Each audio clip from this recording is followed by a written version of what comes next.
네. 최근에 이제 고금리, 고물가, 고환율 막 이래갖고 3고다라는 얘기를 하는데요. 네. 하나하나쯤 여쭤보고 싶은데 금리, 물가, 환율 하나씩 여쭤보고 싶은데 뭐 변수들이 세계 경제 분위기를 바꾸고 있는데 이런 게 지금 2022년 8월에 지금 현재 글로벌 경제 키워드 가장 중요한 포인트는 뭐로 보고 계십니까? 결론부터 말씀을 드리면요. 저희는 요즘에 침체, 리세션에 대해서 좀 자세히 들여다보고 있고요. 네. 지금 사실 오늘도 오기 전에 그 타 방송사 네. 경제 뉴스 저녁 뉴스 관련해서 오늘 인터뷰를 하게 네, 했는데 네. 물어보셨던 것은 인플레예요. 네. 근데 사실 저희 연구원에서는 올해 봄부터 뭐 이미 인플레가 이슈긴 했지만 인플레는 가을쯤에나 정점을 찍을 것 같고 뭐 그 뒤에는 뭐 조금씩 낮아질 수는 있겠지만 뭐 시간이 지나면서 그 관심사가 금융시장도 그렇고 경제 주체들도 그렇고 침체적으로 올라갈 것 같다라고 말씀을 드려봤는데요. 네. 뭐 제가 듣기로는 지금 실제로 그렇게 가고 있다고 보고 있습니다. 그 부분에 대해서 사실 뭐 약간은 이견도 있잖아요. 사실은 이제 이런 오랜 기간의 인플레가 결국 소비 부진을 가져와서 이제 침체라든지 그런 단계로 갔다. 그런데 어떤 분들은 인플레가 굉장히 압력이 높은 건 사실이나 기업 실적이 견고하고 다시 또 회복 탄력성을 찾게 될 것이다. 뭐 이런 이제 양론이 좀 있어요. 그러니까 인플레라는 거에 대해서 이제 일치하지만 그 연구원에서는 전자로 보시는 이제 근거들이 있을 텐데요. 어떤 것들을 짚을 수 있을까요? 아마 왜 침체가 올 거라고 보느냐 네네. 그런 질문인 것 같고요. 저희가 중시하고 있는 두 가지 요인 중에 한 가지를 정확하게 지적을 해주셨습니다. 네. 그 인플레가 사실은 문제예요. 네. 임금도 많이 올랐죠. 일부 업종이긴 하지만 그런데 물가는 더 올랐죠. 네. 그래서 뭐 올해 봄부터 이미 미국은 그랬고 네. 최근에 우리나라도 데이터를 보면 실제로 받으시는 명목 임금은 올랐지만 물가 상승률이 더 높거든요. 네. 그래서 실제로 내가 나가서 쓰려고 하면 쓸 수 있는 소비 지출 여력은 줄기 시작했다. 네. 그것이 지속적으로 경제 악영향을 미칠 거라고 우선은 보고 있고요. 두 번째로 저희가 중시하고 있는 것은 사실은 통화 정책입니다. 네. 그 인플레를 잡기 위해서 미 연준은 당황한 것처럼 지금 금리를 공격적으로 올리고 있죠. 네. 실패했다라고 하는 지적도 받고 있고요. 근데 그렇게 금리를 올리기 시작한 게 거의 한 반년 가까이 지났고요. 네. 통화 정책의 시차라고 하는 것이 있는데 그렇게 금리를 올리게 되면은 몇 분기 정도 시차를 두고 경제 악영향을 미치기 시작합니다. 그러한 악영향이 뭐 대출 이자 때문에 개인들이 소비를 하는 것이건 네. 아니면은 기업들이 투자를 하는 것이건 아니면 주가를 떨어지게 하는 요인이건 그러한 측면에서 이러한 통화 정책이 주는 부담감이 앞으로 시간이 지날수록 더 심화될 것이라고 보고 있고요. 네. 그래서 크게는 이 두 가지 요인이 글로벌하게는 가장 영향을 많이 줄 걸로 보고 있고 네. 국지적으로 보면은 특히 유럽 쪽 같은 경우에는 올 겨울에 러시아 쪽에서 시작되는 에너지발 경기 침체 가능성이 꽤 있다라고 보고 있습니다. 미국은 요새 이제 주가가 이제 굉장히 오래 막 한 5주 정도 계속 좋은 흐름을 보이고 있고 해서 야 이게 추세적인 상승이다. 그리고 경기도 이제 정상화된다는 얘기까지 나오고 미국 경제를 한번 좀 간단히 짚어보고 가겠습니다. 어떻게 보세요? 전체적으로 총평은? 뭐 지금도 말씀해 주셨고 네. 앞서도 말씀해 주셨는데 유가도 떨어져주고 네. 예, 원자재 가격도 상승세를 멈춘 것 같고 주가도 회복해주고 근데 왜 그럴까라고 하는 사실 이유가 더 중요합니다. 네. 예, 뭐 전보다 상황이 더 안 좋은 것도 있긴 하지만 그 근본적인 원인은 저희가 보고 있기로는 침체에 대한 불안감이라고 판단을 하고 있습니다. 앞으로 경기가 안 좋아질지 모른다. 그것이 사실은 뭐 저 같은 사람들만 이야기를 하는 것이 아니고 미 연준도 거기에 대해서 신경을 쓰기 시작한 것으로 보이고요. 그렇다 보니까 얼마 전까지만 하더라도 우리는 물가 잡으라고 생긴 기관이야. 역사적으로 그래. 태생적으로 그래. 이런 부담감 속에서 실패했다라고 하는 비판을 받으면서 막 가차없이 금리를 올리던 미 연준이 금리를 계속 올릴 수 있을까? 과연 저렇게 올리면 침체를 피할 수 있을까? 침체가 오는 거 아니야? 이러한 부담감을 미 연준이 느끼기 시작했고 금융시장이 걱정을 하기 시작했고 그렇다 보니까 그 페드와치라고 하죠. 시카고 선물거래소에서 거래되는 연방기금리 선물에 반영된 가격을 가지고 금융시장에서 지금 앞으로 미 연준이 얼마 동안 금리 얼마나 올릴까 하는 그러한 기대를 보면 뭐 결론부터 말씀을 드리면요. 지금 패드워치에서는 내년 초 정도까지 미 연준이 금리를 올리고 내년 중반 정도면 이미 금리를 내리기 시작할 오히려 걸로 내릴 것이다. 보고 있어요. 네. 그러면은 사실은 좋죠. 뭐 네. 금리 안 올리고 그러면은 금융시장은 좋아할 겁니다. 그런데 그 원인이 경기 침체에 대한 우려와 공포이기 때문에 네. 과연 우리가 좋아할 상황이냐라고 하는 부분이고 결론적으로 말씀을 드리면 저희는요.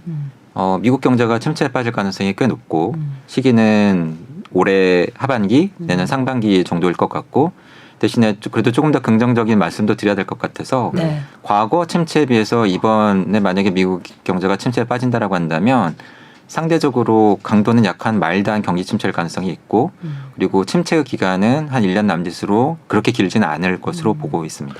근거는 어떻게 마일드할 거다라고 판단하시는 근거는 어떤 것들이 있을까요? 그 세 가지 정도를 말씀을 드릴 수 있을 것 같은데요. 우선은 가계와 그 금융기관들의 재무 건전성이 좋아졌습니다. 네. 보다 더 구체적으로 말씀을 드리면 네. 가계에 쌓여있는 저축이 많아요. 네. 예, 코로나 그렇죠. 기간을 거치면서 미국 정부가 보조금을 많이 지급을 했는데 네. 일부 고소득층을 제외를 하고서는 다 줬거든요. 네. 그래서 지금 사실은 미국 가계의 그 데이터를 보면 뭐 현금이나 요구불 예금 같은 이런 계좌에 쌓여 있는 네. 현금 보유액이 코로나가 터지기 이전 대비 거의 한 3배 정도로 늘어나 있거든요. 많이 주긴 많이 줬군요. 네. 예. 그냥 그 꽂아줬어요. 그냥 꽂아줬으니까 그 통장에. 이야기는 뭐냐면 미국 경제가 침체에 빠지더라도 네. 저축을 까먹으면서 상당 기간 버틸 버틸 가능성이 있고 수가 있다. 그것이 경기 침체 골을 좀 얕게 만들, 쉘로우하게 만들 아. 가능성이 있다라고 하는 부분이고요. 네. 금융기관들 같은 경우에는 사실 이전에 저희가 겪었던 글로벌 금융 위기는 주택시장에서 시작된 위기가 금융기관들의 자본 건전성을 망가뜨리면서 그것이 전 세계 금융시장으로 네, 네. 확대되고 복합위기가 되고. 기간을 굉장히 길게 가져가게 만들었던 위기였죠. 네. 근데 미국도 배운 거죠. 그러고 나서 미 연준이 감독을 하면서 금융기관들 특히 미국의 대형 시중은행들의 자본 건전성에 대해서 계속 그렇죠. 모니터링하고 와치하고 있는데요. 가장 최근에 6월에 미 연준에서 미국의 대형 시중은행들을 대상으로 한 스트레스 테스트를 네. 발표를 했습니다. 네. 조금 설명을 드리면요. 네. 스트레스 상황, 네. 한마디로 미국 경제가 굉장히 안 좋아지는 이번에 발표된 보고서에서 상정했던 시비어한 안 좋은 상황은 뭐냐면 이 정도예요. 지금 미국 경제의 실업률이 역사적 저점에 가까울 정도로 3.5% 정도밖에 안 되는데 네. 경제가 안 좋아져서 실업률이 10%까지 오르고 네. 주가가 반 이상 빠지는 상황에서도 네. 미국의 대형 시중은행들이 BIS 비율 같은 것을 맞추면서 버틸 수 있나? 요거를 검사를 해본 거죠. 네. 그랬더니 잘 버틴다라고 하는 게 어. 발표가 나온 겁니다. 그래서 웬만한 상황에서는 금융기관들이 흔들리지 않을 거다라고 하는 것이고요. 그 이야기는 뒤집어 보면 과거 저희가 경험했던 글로벌 금융위기처럼 금융기관들이 망가지면서 금융시장의 시스템 리스크화되고 경기 침체 후 골을 깊게 만들거나 기간을 길게 만들 가능성이 예전에 비해서 낮아졌다라고 하는 겁니다. 그리고 두 번째로는 미국의 고용시장이 굉장히 좋아요. 앞서 말씀드린 것처럼 실업률이 3.5%밖에 되지가 않고요. 네. 그리고 직장을 구하는 사람들에 비해서 우리가 사람이 필요해 라고 해서 사람을 구하는 기업들의 구인자 수, 영어로는 job opening이라고 하는데 그 숫자가 훨씬 더 많거든요. 네. 그렇다 보니까는 그렇지 않아도 고용시장은 경기에 후행적이죠. 경기가 한참 안 좋아지고 나서야 실업자가 늘고 뭐 일자리를 잃는 사람들이 늘고 그게 가계의 소득을 줄이고 소비에 악영향을 미치고 하는데 네. 좀 고용시장이 이 정도로 좋기 때문에 웬만큼 경제가 안 좋아져도 고용시장이 버틸 것 같다라고 하는 거고 마지막으로 세 번째는 미국의 주택시장이 또 나쁘지 않습니다. 주택가격 상승률이 둔화되고는 있지만 네. 집값이 떨어지고 있지는 않거든요. 그렇다 보니까 뭐 주택시장이 버틸 것 같고 여전히 빈집도 많고 이런 크게 세 가지 이유 때문에 미국 경제가 침체에 빠지더라도 과거에 있었던 미국 경제 침체 대비 마일드하고 얕은 쉘로우할 것으로 지금 보고 있습니다.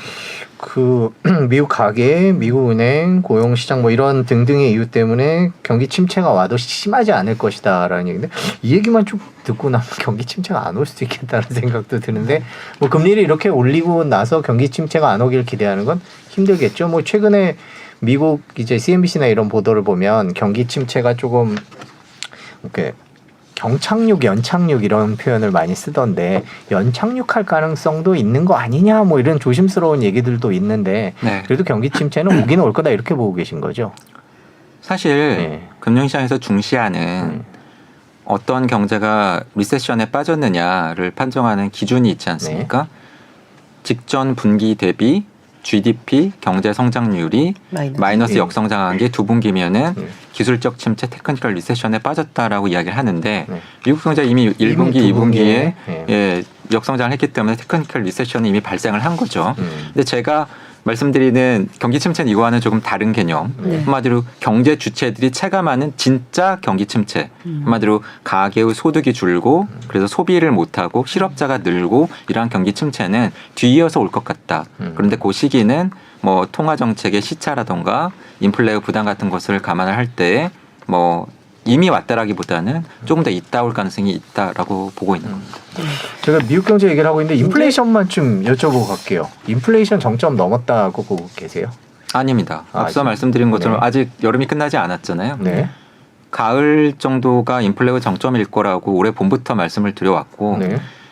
뭐 저도 그렇지 않기를 바랬지만 네. 지금 그런 흐름으로 가고 있고 이제는 우리나라에서도 뭐 그 경제부총리나 환은 총재나 여러분들께서 그렇게 말씀을 하고 계시기 때문에 저희가 저희 뷰를 바꾸지는 않았거든요. 네. 하지만 지난해부터의 글로벌 인플레 추이를 볼 때 전 세계 인플레를 지금 선도하고 있는 국가가 사실은 미국이고요. 네. 물가 상승률이 주요국 중에서 먼저 올랐고 인플레 안에서 보여주는 일종의 특징적인 패턴 변화를 미국이 먼저 보여주고 있는데 보면은 미국의 움직임을 볼 때 상대적으로 뭐 유럽이나 아시아 국가들에 비해서 미국이 인플레의 정점, 물가 상승률의 정점은 먼저 좀 나타날 가능성이 있고 상대적으로 우리나라는 그보다는 조금 더 늦게 나타날 걸로 보고 있습니다. 그럼 미국은 이번에 얼마 전 CPI가 이제 꺾였는데 뭐 꺾인 추세가 지속되고 우리는 아직은 그래도 상승 추세를 계속 이어가고 있잖아요, 사실은. 네. 그래서 이제 8월 25일 날 우리 이제 금통이 있는데 금리 예상은 어떻게 하세요? 일단은 미국 관련해서도 네. 기억하실지 모르겠는데 한 두 달쯤 전에 주식시장이 반짝 좋았던 적이 있어요. 네. 그게 막 계속 올라가던 미국 CPI 물가 상승률이 잠깐 떨어져 줬었거든요. 네, 네, 네. 그때 야 이제 인플레 지났나 보다라고 해서 인플레가 이제 꺾였으니까 미 연준이 금리도 계속 올리지는 않을 거야. 통화 정책에 대한 부담도 좀 줄어들 것 같아. 그래서 그때 반짝 주식시장이 좋았다가 그 다음 달에 물가 상승률이 더 높게 나오면서 저희가 그랬던 경험이 있죠.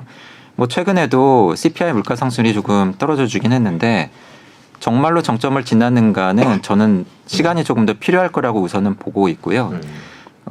상대적으로 우리나라가 조금 더 늦게 물가 정점이 확인될 것 같다라고 말씀을 드렸는데 그 이유는 좀 몇 가지가 있는데요. 우선은 우리나라 같은 경우에 국제 에너지 가격이나 식량 가격이 떨어졌을 때 그게 소비자들이 체감하는 물가 하락으로 이어지는데 좀 시차가 있습니다. 네. 뭐 한 달이나 두 달 정도 그게 좀 시간이 걸리고 그것보다 더 중요한 것이 환율이에요.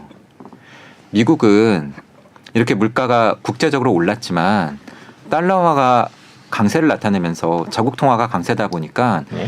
해외에서 수입한 물품이 자국 국민들한테 올 때 그렇게 높은 물가 부담으로 오지 않게끔 해준 측면이 있었거든요. 네. 근데 우리는 국제 유가도 올랐고 곡물 가격도 올랐고 광물 가격도 올랐는데 그러한 상황에서 원화 가치가 떨어지면서 원달러 환율이 1,300원을 넘어갈 정도로 많이 떨어지면서 사실은 국제 가격보다 국내에서 경제 주체들이 체감하는 수입 물가는 더 올라가게 된 측면이 있거든요. 네. 그런데 환율이 아직까지 꺾이지가 않았습니다. 네네. 어쩌면 더 올라갈 가능성도 있고 뭐 질문을 받으면은 환율의 상단이 열려 있다라고 요즘에 말씀을 드리고 있거든요. 네. 그래서 그런 면에서 보면은 수입 물가 쪽의 부담이 여전할 가능성이 있다라고 하는 거고 또 다른 중요한 부분은 이번에 비 피해도 있었고 네. 예, 뭐 더위도 있었고 근데 이렇게 되면 과거 경험상 시차를 두고 농산물 가격이 급등을 합니다. 그렇죠. 예, 네. 그리고 저희는 추석도 남아 있고요. 네. 그래서 추석을 거치면서 이러한 먹거리 가격, 장바구니 물가가 급등하는 시기가 좀 있을 것 같아요. 네. 그리고 마지막으로 지금 한전의 적자도 이슈가 되고 있는데 공공기관들의 공공요금 인상이 계속 미뤄지기는 어려운 것 같습니다. 전기요 올릴 수 있을까요? 근데 저 아, 사실 이번에 네. 이제 보면서 관전 포인트가 그동안 이제 원가 반영 제도를 만들어 놓고 이제 무용화했다라는 비판이었는데 막상 지금 우리 물가 상승률이 이렇게 높을 때 단행을 할 수 있을까? 막 그런 생각이 들긴 하는데 네. 근데 역시 말씀하신 대로 적자의 규모가 너무 쌓이는 것도 또 맞고 네. 저는 미루지 않을까라는 생각도 하는데 모르겠습니다. 그건. 역시 저 같은 사람이 예상하기가 어렵습니다. 네. 왜냐하면 이 정무적인 적자 판단 때문에, 규모, 예, 부채 비율 이런 네, 것은 무슨 경제 말씀하시는지 요인인데 알겠네요. 역시 정치적인 판단이라서 판단이라서 네. 예, 그렇죠. 그렇겠죠.